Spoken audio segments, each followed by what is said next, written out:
Since Repair Clinic encourages you to perform this repair safely, a warning icon will appear when you should use caution. Before you replace the light bulb in your dryer, be sure to unplug the power cord.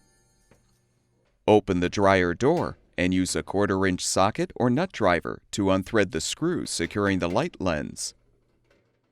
Detach the lens. Then unthread the old light bulb.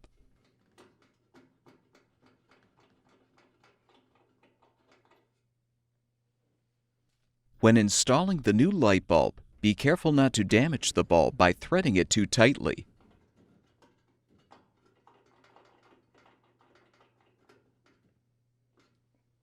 Reposition the lens and secure it with the screw.